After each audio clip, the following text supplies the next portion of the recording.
and welcome to Restoring the Soul, a podcast dedicated to helping you close the gap between what you believe and what you actually experience. I'm your producer, Brian Boecker. Thank you for listening. On this episode, Michael welcomes another member of the Restoring the Soul team for an opportunity for you to get to know them better. Today, we welcome Brian Boecker. With over 10 years of working with individuals and couples, Brian specializes in counseling pastors, missionaries, and other Christian leaders. For 27 years, he served with Cru, Campus Crusade for Christ, in a variety of leadership capacities, primarily through Southeast Asia. He has also served with multiple ministries and currently trains graduate students at Denver Seminary. In today's conversation, Brian recounts the pivotal story in which a counselor exposed him to the reality of what was actually taking place in his marriage.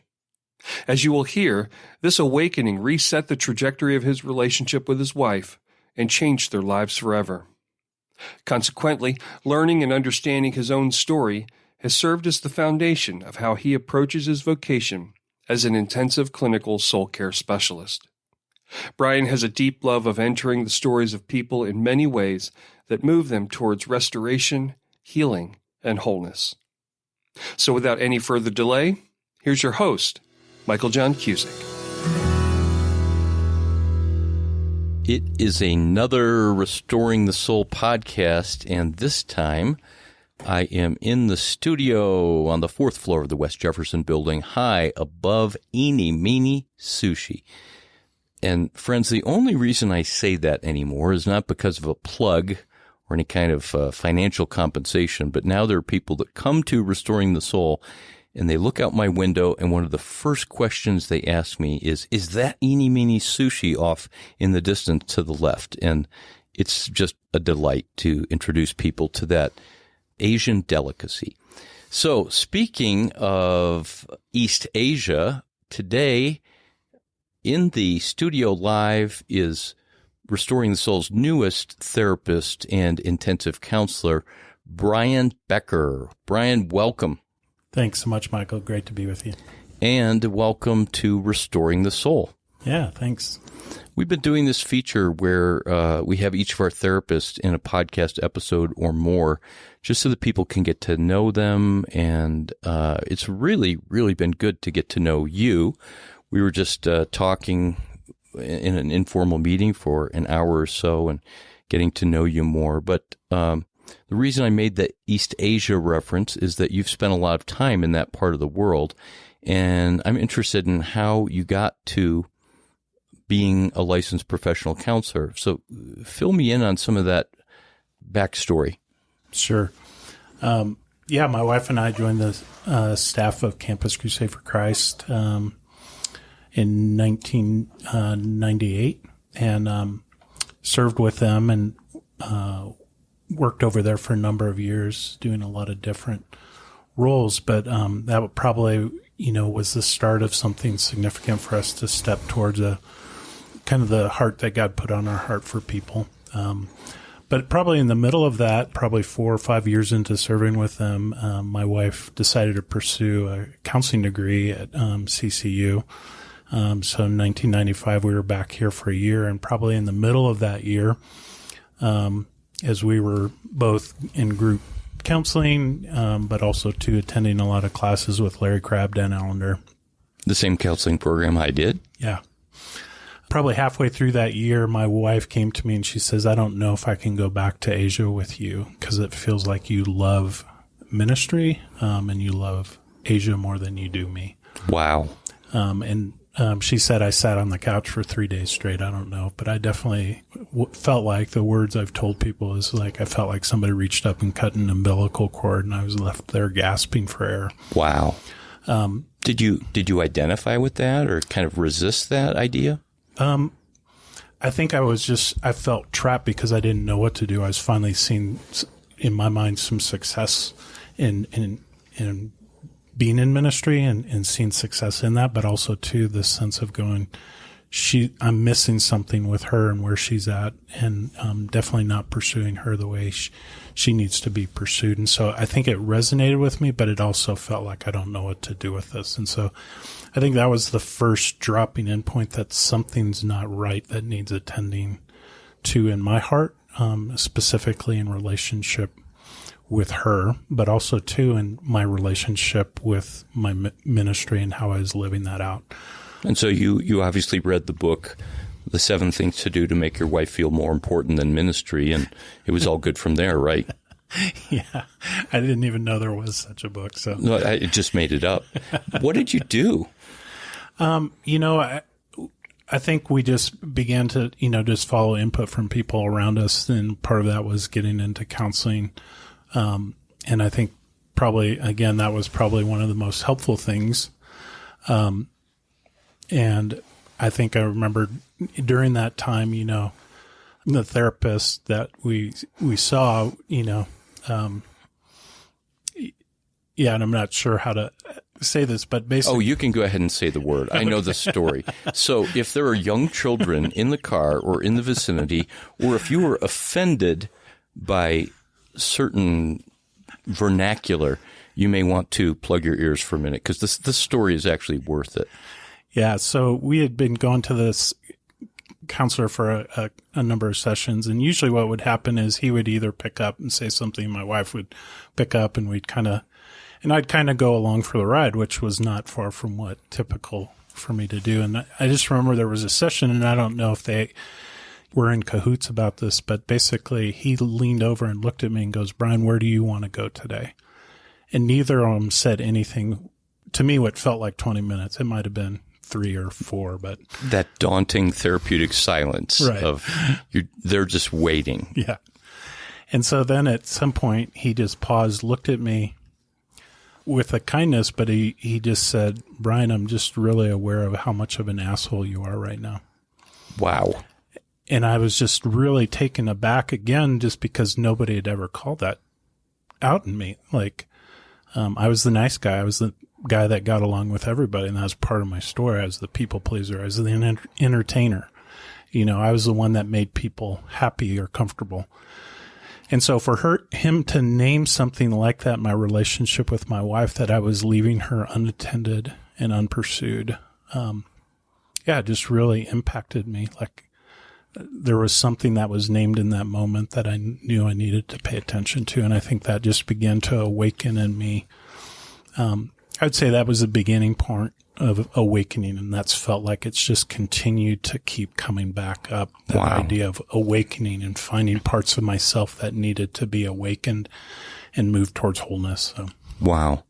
And I know who that counselor is, and I just want to reiterate what you said, is that he can be very, very, very direct, but also very kind and incredibly tender. But if I'm hearing you right, it's almost like you needed your cage rattled because you're a peacekeeper. Yeah. And you're an Enneagram 9. Is that right? Yeah. Ish. 9-ish. Yeah. I'm waiting for somebody to help me unpack why I just tested as a 6, but. Okay. Could be because I'm in stress. So. Yeah. We'll unpack that on a future episode. We'll bring on an Enneagram expert or something. Yeah. But so there's this peacekeeper part of you, and the reason why he called you an asshole is because you are not. People often call Enneagram 8s that if they're in your face and unhealthy. Yeah. But he was saying that because in your peacekeeping, not having an opinion, having a voice, and moving toward her, that was as bad and unhealthy and relationally damaging as if you had been a bully and trying to, with your voice and your opinion, to demand your way. Yeah. And that, as you said, that it took that to wake you up. Yeah, it was similar like when I had some feedback from, a fellow coworker over in Asia that said, I really like Brian, but I don't know where he stands on most things. He's like milquetoast. And again, I go, yeah, I see that, but it just makes me really sad that that's the way people see me, like that this niceness isn't real. So let me just ask you this, and I really don't know the answer to this question because I've not spent maybe enough time with you, or we've just not gone there. You said that it made you sad, but I could also see how it might feel very exposing, very shameful or embarrassing. And was that the case at first, and how long did that last? Yeah, I think both those events felt very exposing because I didn't know what to tell people. Do you know what I mean? If we weren't going back to Asia, why not? If, a leader says that about you, well, what am I supposed to do with it? You know what I mean? And how do I change this? And so I think there was very much, it feels like this constant theme of exposure in my life stories and sometimes I've said, sometimes it feels like God cruelly puts me in places of exposure. But I think it's because he wants to bring healing to things that I've covered over. He wants to bring light into that. He wants to actually reveal things that I've hidden that are actually for his glory. And so I think there's a way that kind of understanding that I think my story has been one of that, of having to be exposed, but to receive in that the kindness, the grace, the balm of that, much like, Peter being exposed in his denial of the Lord and allowing that to be a place of healing as well. I just want to qualify here that if anyone is thinking about maybe someday I'll come to Restoring the Soul, and you just heard the story of a counselor who said, you are an asshole, and we're talking about that's not the first thing, or probably rarely, that comes out of our mouths. But again, the context was that in your particular situation, you really needed to hear that to wake up. Yeah. Now, how long did it take you before you started to say, you know what, behind the embarrassment and the shame and even the sadness that this is what people experience, how long did it take you to say, I do have thoughts and opinions and convictions, and I do have a voice that when people say, what do you think? Instead of going, well, I don't know, or I'll do what you think. When did that happen? Yeah, I would say there was an event, another event that came up, probably two events. One was a meeting where they asked us to write a personal vision. Do you know what I mean? And I remembered, I thought, I can name our organization's vision. I can name our region, our part of the world vision. I can't name, if you took me away from that, I don't know what my vision would be. And I remember God saying, Brian, I want you to spend some time thinking about this. If I pulled you out of this organization, if I just placed you in a thing, what would you be most passionate about? What would you move towards? And it began this question of who am I supposed to be? Where, God, do you want to show up powerfully in me? How do you want to use me in the lives of others? And I think that's where some things began to gel as I took an hour a week over a course of a year just to sit with some of those questions, that I began to go, I think I want to move towards the care and moving towards counseling. When you had been doing a lot of HR and kinds of things like that. Right. Yeah. And that was probably the second issue, was I went through a week-long leadership intensive with some people out of Denver Seminary. Bruce Edstrom, Dave Connie were people that just spoke into my lives. And again, waking me up to seeing there's something more I need to step towards in life. And so this theme of waking up and stepping up and in, I think of the C.S. Lewis quote, further up and further in. Like, it feels like that theme has always been kind of what he's been doing to me in that process. So I think the stepping up and in, as I took a greater leadership role in our ministry, kind of overseeing a number of different missionaries, I began to see the deep need for people in their lives, and deep need for leaders in their lives to go deeper, to awaken themselves maybe to some of the patterns and habits, the way their lives have been fragmented, what their story is that leads them to that fragmentation, and how can they be moved towards wholeheartedness in a deeper way. So I think that began to awaken in me and began for me to make the choice. I think I need to do this, and this is where I need to go. And so there was kind of in a sense, stepping up and in, but also maybe stepping down and away from some of those leadership roles to go in deeper with leaders in a very specific way. So, So there was a risk there of leaving the field, leaving the familiarity, and not knowing, what things would look like in the future. But your wife, Crystal, had gotten her counseling degree in 95, and then you sought out a counseling degree, and you went to Denver Seminary. Yeah, so 2005 to 2008, we were at Denver Seminary. And as you were there, did you feel a sense of confirmation, or did it resonate that, wow, I am really wired for this? Yeah, to me, it was super exciting. I just remember, a lot of people in our ministry probably would see seminary as, a next step. But I just remember it took me 17 years to get to that. But I knew that I wanted to go when I had questions or something that was deep in my heart that I wanted to learn. And that was the question I really had. And I took it probably into every class is, how do people actually change? Do you know what I mean? And whether that was an Old Testament survey or, a groups therapy class, like what's really going on here? And so to me, most times, there's no perfect class, but it felt like there was just this excitement that I'm actually getting to learn about the things that I'm passionate about and get to see all these different pieces that how do they all fit together? I've often said that, well, I've told my students this at Denver Seminary and in other contexts as well, that if you graduate with a master's in counseling, and apart from any tests that you take, the national exam or an individual class, if you can't write one page of a coherent explanation of how people change, that you have no business actually calling yourself a counselor, and especially for Christians. Yeah. So putting you on the spot, drum roll, as you left seminary, and I'm sure the question is going to be answered differently today, but as you left seminary, how would you have answered the question, how do people change? Yeah, I'd say, I left at the time because I think I was drinking from so many different faucets that I didn't know how to answer that question. I remember meeting with a supervisor that said,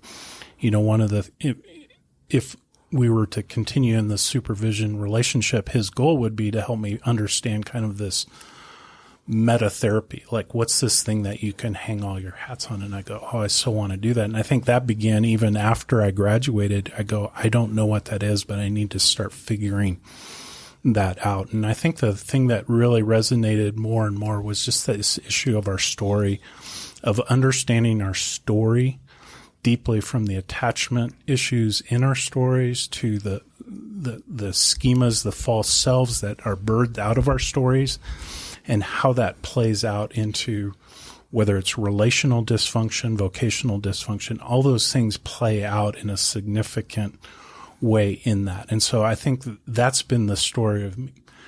My work has been probably learning and understanding my story, the themes of those stories, how I've survived them in some ways, but also too how I need to let go of some of those survival strategies to enter into who God's really truly creating me to be. I love that. So would you agree or disagree? And because you work at Restoring the Soul now, you actually can't disagree. So I'm going to just kind of whisper that to you. So, there's a right answer here. Wink, wink. Really, I just want to hear your thoughts. But that, as you talked about pressing into your story, that was an essential piece of being able to sit down and hear other people's stories. Would you say that there's a cause and effect there, that, to the degree that you press into your own story and experience wholeness and healing, that's the degree to which you can do it with others? Yeah, I think, Brene Brown has a quote, and I probably won't get this right, but it's something like that. If you don't enter into your story, you're going to stand on the outside trying to hustle to gain worthiness. Do you know what I mean? And I think there is a sense of that my life was about hustling to get worthiness because I didn't know my own story. I didn't know kind of the things in my story, the glory of my own story, the delight of God in my own story. And I think those are the things that I keep pressing into. And so I think the more I understand my own story, I make sure and not read that into somebody else's story. But also, too, I think I become more aware or adept at picking up the pieces and the themes that go on in that process. And so I think both are vital and necessary, for us all to be engaging what's going on that level. to press into our own story, to know it. So it goes without saying, you've done a lot of your own work, both individually and, trying to have the healthiest marriage. And I remember when we were first talking about you coming here, you mentioned that you're part of a group now that, as a participant, and I just think this is so healthy. I try to do this as well, but where you actually do story work and engaging in one another's stories, but also learning about this idea of narrative therapy.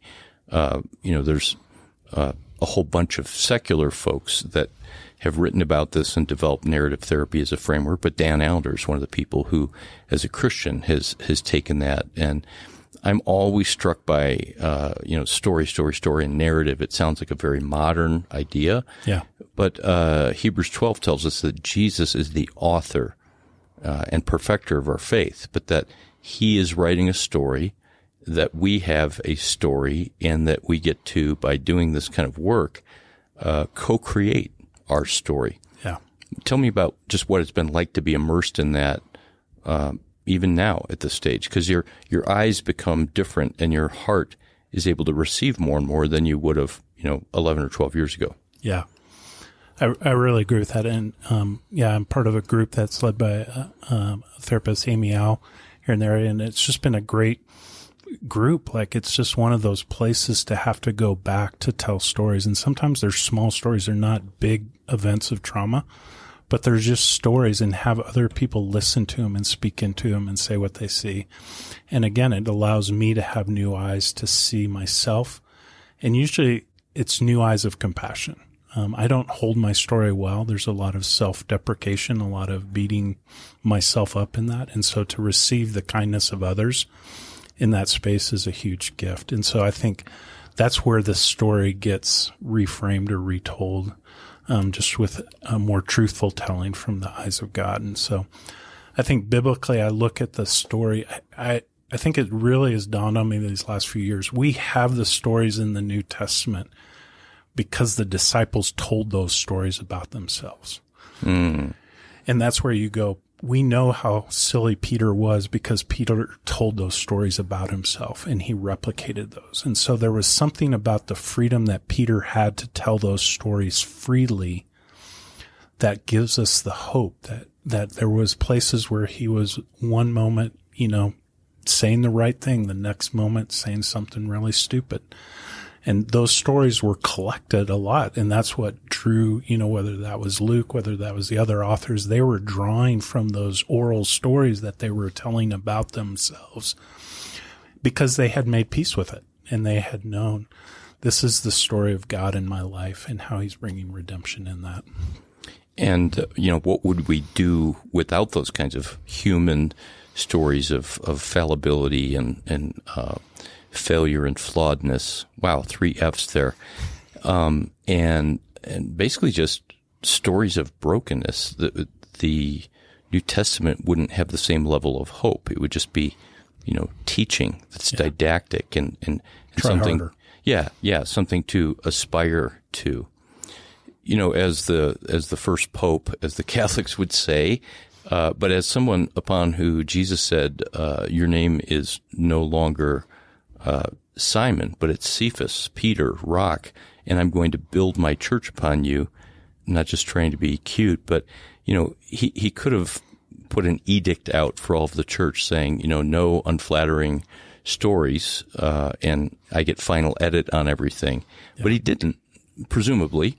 Who knows? Maybe there's a lot worse, and he cut those out. But, walking on water and then not having faith and sinking, and Jesus saying, you of little faith, and denying Jesus 3 times and being impulsive and presumptive and not having his feet washed. I've done a lot of teaching around that in John 13. There's the Last Supper. Jesus gets up, takes off his towel, and he goes around the circle, gets to Peter. No, Lord, you can't wash my feet. And I think that moment was Jesus' kindness, preparing him for the denial. So he had to learn how to receive. He had to learn how to, let Jesus into this vulnerable part of him. So when he denies Jesus, he weeps bitterly, and he can later receive love. Peter, do you love me? Do you love me? Do you love me? Whereas Judas betrays Jesus, and we don't know of any instance where he was put in a position where he had to receive in order for there to be some kind of transformation.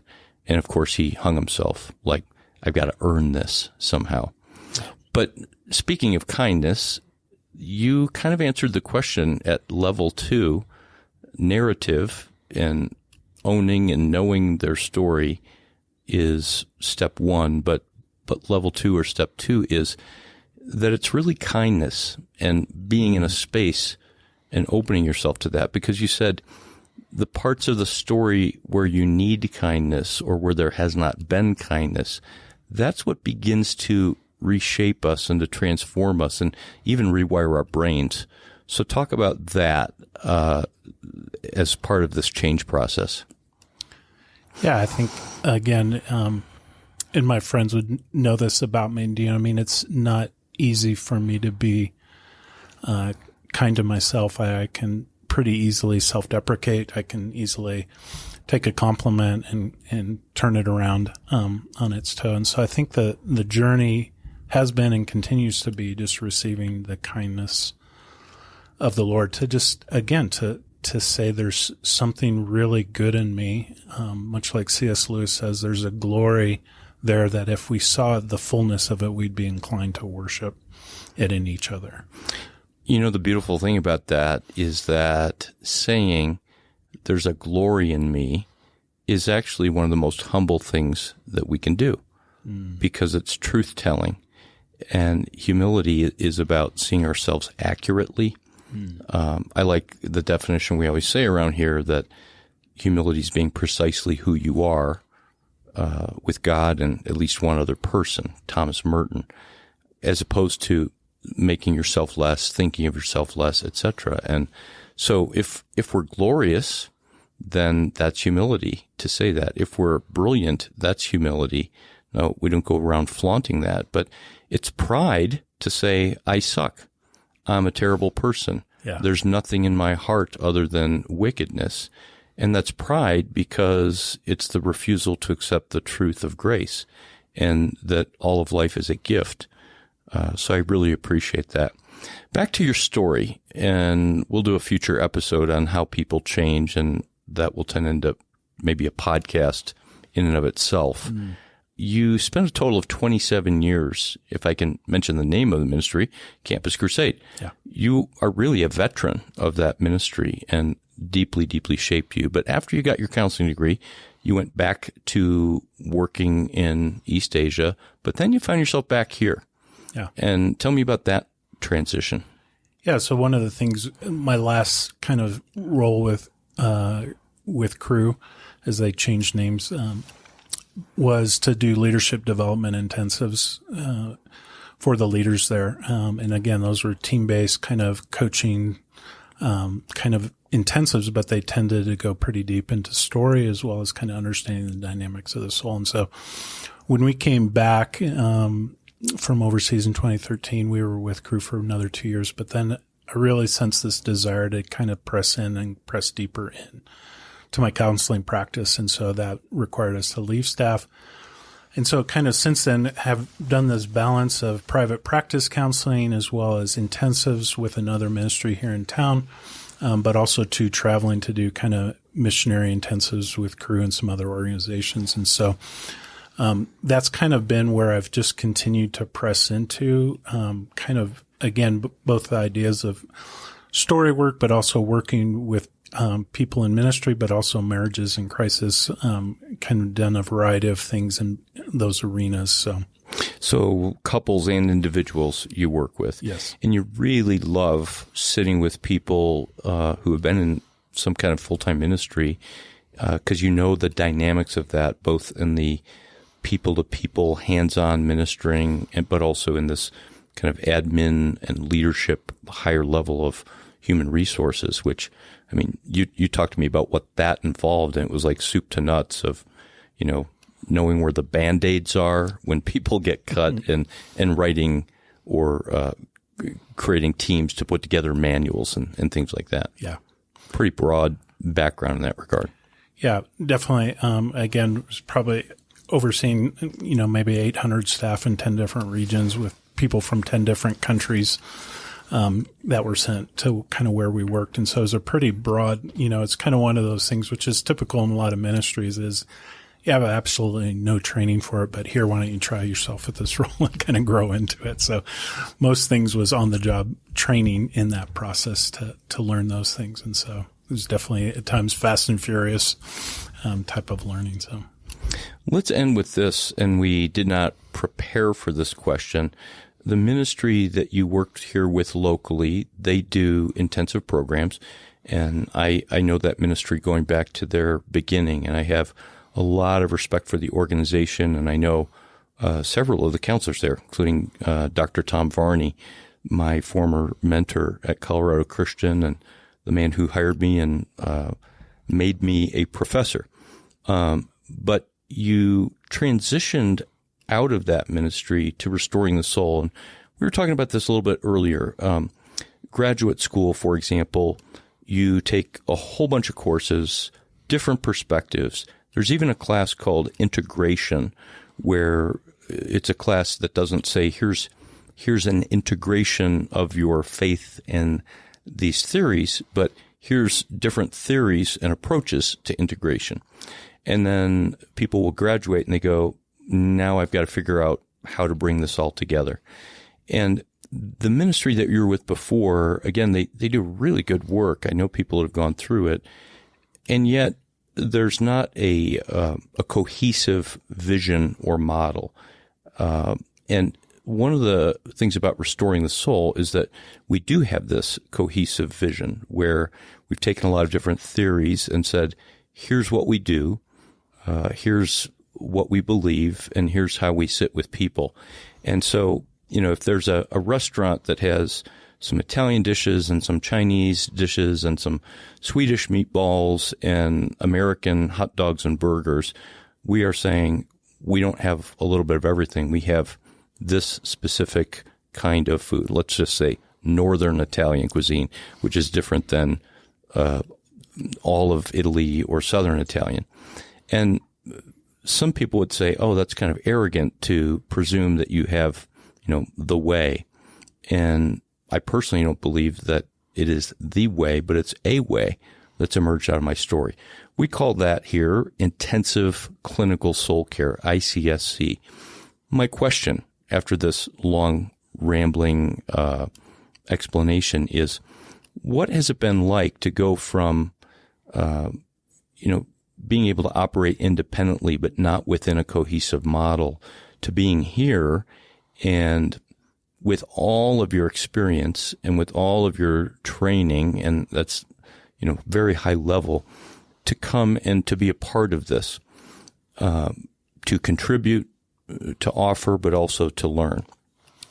Yeah, I think it's been a great opportunity. And that's what, as I talked to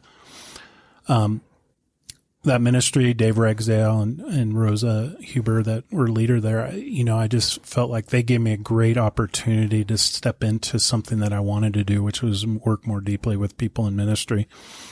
But I also felt like there was, again, an assumption that I know everything that I need to know. And so I think the thing that was appealing about stepping into this was take what I do have, what I can contribute here, but also to learn from kind of like what's some lane lines, what's some places to go deeper, especially when you look at some of the, difficult people that you see here at, not difficult people, but difficult problems that they're facing. Here at Restoring the Soul, I think there's just a need for me to continue to step up and in. And you're just talking about the staff and the counselors, right? The difficult people with difficult problems. Just the leader. Yeah. No, I think that feels to me like the thing that was really appealing about this is there's something, like I always say, I have a stick figure diagram of what a three-dimensional real living object is. And so my ideas about how people change always feel like that there's something more to add to this. There's something deeper to flesh this out, to put more depth to it. And so I think there's something appealing about being on this team, the amount of effort you go to communicate and work with each other and develop each other, learn from each other. I think that's something that's really appealing to me. And again, it feels like a place where I can contribute, but also to very much a place where I'm going to continue to learn and step into that ever-deepening way. So, well, and I'm thankful that just in the short time you've been here that you have brought a lot to the team meetings and perspectives, and we've even sat together, you with all of your experience, but new to this particular approach of intensive clinical soul care, it's not a huge shift for you because you're kind of wired that way. And so it's less about you learning how to do this and more about you bringing who you are, which kind of does it anyway, and then learning how to integrate all of it. So it's really been great. And I'm particularly excited for, the faces that I can't see in my mind, the marriages that, we don't know their names or where they're from, but people that God's going to bring here for you to really dive in to working with pastors, ministers, missionaries, parachurch workers, and folks in ministries of all kinds. So welcome to you, and thanks for being here today. Yeah. I would just say, this metaphor that God's put on my heart the number of years is this idea of a table. And there's a sense of, for me personally, how do I bring more of myself fully to that table? The second is to always invite people to a place of the table, that there's always a place for all of you. I think that phrase, all of me, welcomes all of you. And I think that's words that resonate with me. And again, an invitation in that picture of the table, and it feels like such a healing place in Scripture for me. So one final thing, and I'm deadly serious when I make this request. You are fluent in Mandarin Chinese after all that time there. Fluent's a sketchy word. So. Well, let's say fluent to our listeners. And we do have many listeners across East Asia, and there are several countries, including Taiwan and Hong Kong, that speak Chinese, but you happen to speak Mandarin Chinese. Will you say in Mandarin, restoring the soul is awesome? Or as a close approximation as you can get? I'm sure you're going to get comments on this that my Chinese actually sucks, but we'll just go ahead. 恢复你的灵魂是非常好的机构。谢谢。不用谢。So we've wrapped up another episode of Restoring the Soul. We want you to know that Restoring the Soul is so much more than a podcast. In fact, the heart of what we have done for nearly 20 years is intensive counseling. When you can't wait months or years to get out of the rut you're in, our intensive counseling programs in Colorado allow you to experience deep change in half-day blocks over 2 weeks. To learn more, visit restoringthesoul.com. That's restoringthesoul.com.